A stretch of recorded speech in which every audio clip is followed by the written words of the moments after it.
came to bring the pain, hardcore from the brain. Let's go inside my astral plane. Take notes.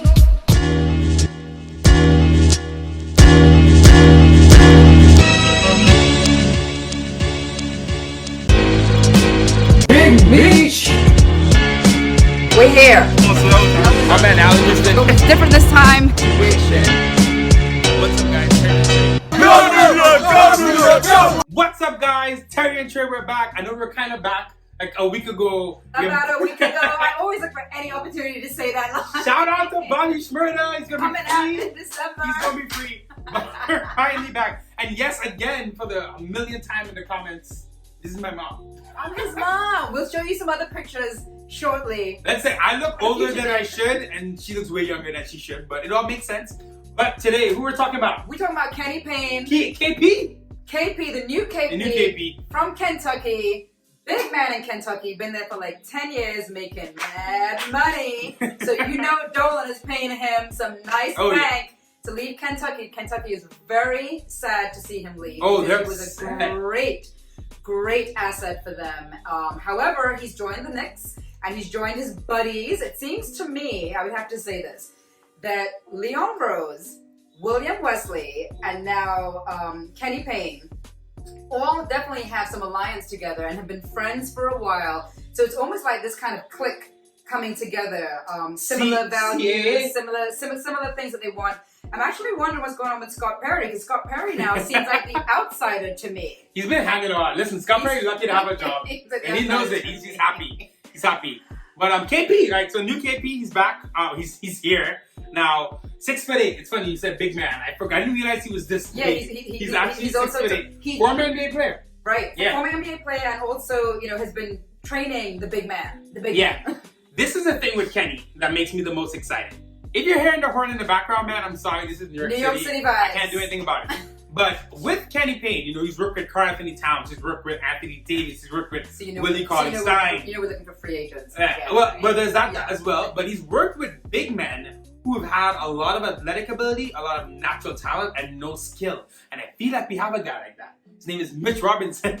And Kenny Payne working with him one-on-one is something I'm really excited about. There's an athletic article that I'm going to link down below, maybe put it on the screen for you guys. An excellent article written about Kenny Payne. And what's great about it is it was not written because he got hired with the Knicks. It was written prior to It was written way before. So you can actually get a more kind of unbiased perspective of how people felt about Kenny Payne when he wasn't even a story.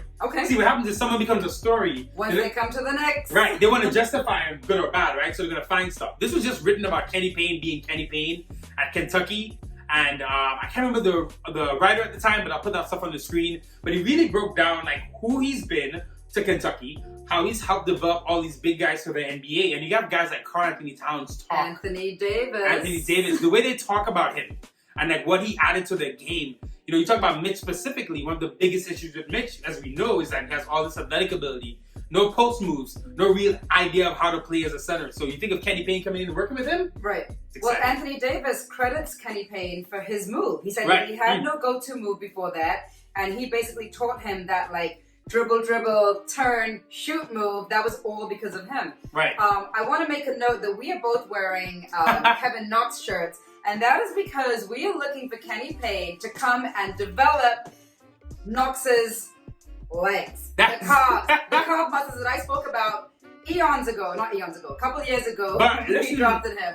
I spoke about him developing his calves. So I literally am looking for Kenny to come here and help develop these young guys. Something that I heard him say in an interview was about when you have players that are playing on the court and they're under stress and they have to maybe make that free shot or the free throw shot, and they're sort of like, oh, I gotta make this shot. He does not like the players to feel that way. He actually prefers the player that has a level of confidence, puts their best foot forward, tries to make the shot, meaning using their best ability to make that shot, and whether they make it or not doesn't matter because they're actually playing at a level where they're confident enough in their game, they're confident enough in how they're going to play, and they're just going to try to do the best that they can. And it's something that I've seen happen, and I always talk about it with the Knicks, that, obviously it's a skillful game. And obviously these guys that are in the NBA already have that skill set. That is why they are playing with this elite group in the NBA. However, when you get to the point where you can play, where you are confident, so it's almost like you're playing more relaxed. And I think about it as if you were playing a street ball game. Yeah. There's no no crowd. Well, I mean, there's no crowd now either. Well, not even about the crowd, but you're not trying to prove. Well, yes, you're trying to prove something, but you're not trying to oh, I got to win this to get to the next round. You're just really playing ball. Yeah. Freely. So what I'm hoping is that he's going to be able to come here, develop these guys, and teach them their own natural skill, their own natural ability to the best ability, and then they can play a more relaxed game, if that makes sense. That makes absolutely perfect sense. And there's a recent example. Let's talk about Damian Lillard. Damian Lillard misses the 2 key free throws for Portland. Right. Comes back. Was it the next game or the game after? Dropped 61 points. Like it's nothing. And you can see Lillard, even if after he missed those free throws, I'm sure internally, he felt it. But he was so confident in his abilities, it didn't matter. Yeah. That's what Kobe had. Rest in peace to Kobe. That's what Michael Jordan had. It's like killer instinct. All right, you know what? That shit is done. I said shit. I'm cussing now. That is done. We're moving on to the next step. And you're right. Young guys don't have that confidence. Look at Frank and Knox. You see these guys. They're misses. Frank especially. They weigh on him. Kevin Knox. They weigh on him. Mitch kind of plays more carefree, to be honest. He does. But I think Mitch needs, as we've said before, is that his fundamentals are just not there. Because Mitch is a straight up athleticism, natural talent type guy. Yes. So the idea of Kenny Payne coming in with Mitch and teaching him how to work in the low post, how to get a little move, get a little dream shake, Hakeem Olajuwon going. You look back to specifically how much Mitch improved just from having DeAndre Jordan there for like 3 months. Yes. 3 months. He got so much done. So you wonder at Kenny Payne coming, who has a track record of working with big men. And Mitch is honestly as talented as like the top level guy. Like Mitch's natural talent. The fact that he's been able to do what he's done in the last 2 years with like no training is insane. Like it really is. So Kenny Payne coming in, I'm very excited about this. And on a whole, I think what Kenny Payne represents, and you look at some of the other hires, William Wesley coming in, Walter Perrin. Is it Walt Perrin, right? Alex Klein. All these guys, the Knicks are coming back to the future, it feels. I've always felt, right, that the Knicks, here we are in New York City, the most innovative, exciting place on earth. Everything's happening here. But no one wants to play here anymore. But no one's to play here. But also, like, the franchise felt like it was 30 years ago.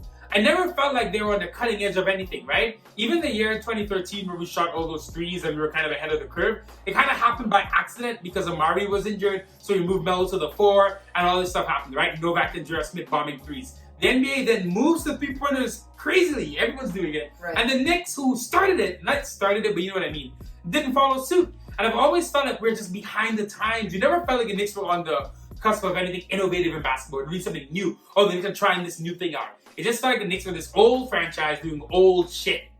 Are you feeling now that we have like a sort of more cohesive front office going on? 100% cohesive, but also it feels like we're picking guys who have a vision for the future, who are very invested in the work and analytics and figuring these things out. And then, for the first time, we're pretty much putting together a developmental staff, which we've never had. Even with Fizz, right? I want to look back to Fizz, because with Fizz, a lot of the hope was that he'd come in and develop guys and he'd do all this stuff.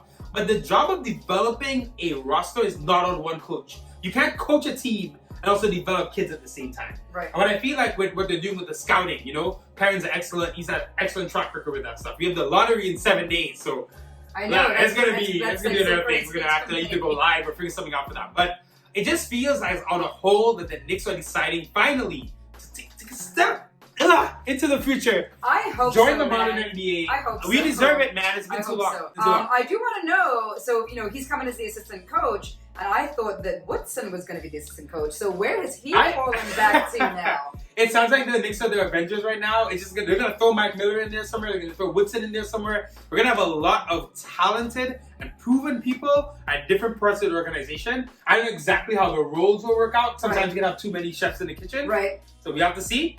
But it does feel like the Knicks are just like, I feel like Mike Miller, Woodson, Kenny Payne, that's an incredible, that's like, now part of bringing Kenny Payne here, outside of him being a developmental coach, is that he has a lot of respect in the NBA. Yep. He's developed a lot of these big men. We know that he has a relationship or prior relationship with Julius Randle and Kevin Knox, so we're definitely realizing that means that Julius is going to be at least for the next year, Maybe also, maybe he gets better with Payne there, you know? Maybe he's better with Payne. Yeah. He also has a reputation for working the guys really hard. Yeah. I've heard stories about working guys so hard that they throw up after they finish working out and like not letting them give up, like really, really pushing them to their limits.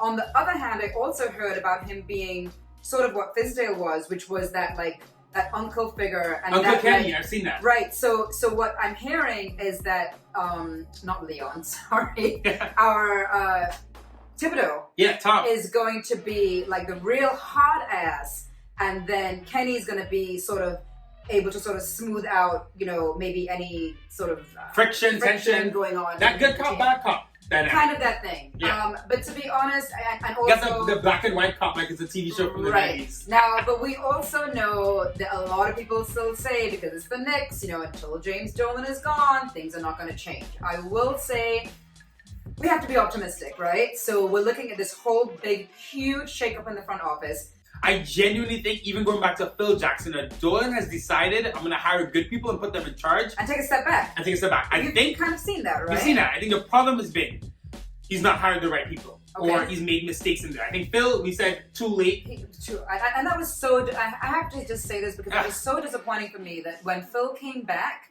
because he was a former Knick, and because he had success here, because he won championships with us, and then because he won championships with the Bulls and was this amazing coach, for him to come here at the end of his career and fall asleep in the bleachers, it was like, no. I know, but listen, we're off from Phil. Yeah. I gotta say, listen, I know that, if you look back at our Fizdale videos, we're excited and hyped. We're always excited. We're excited for the Knicks. But I will say, honestly, from an organizational standpoint, this feels like the most targeted, cohesive effort we've seen to really build a team on the court and off the court that is in the modern NBA.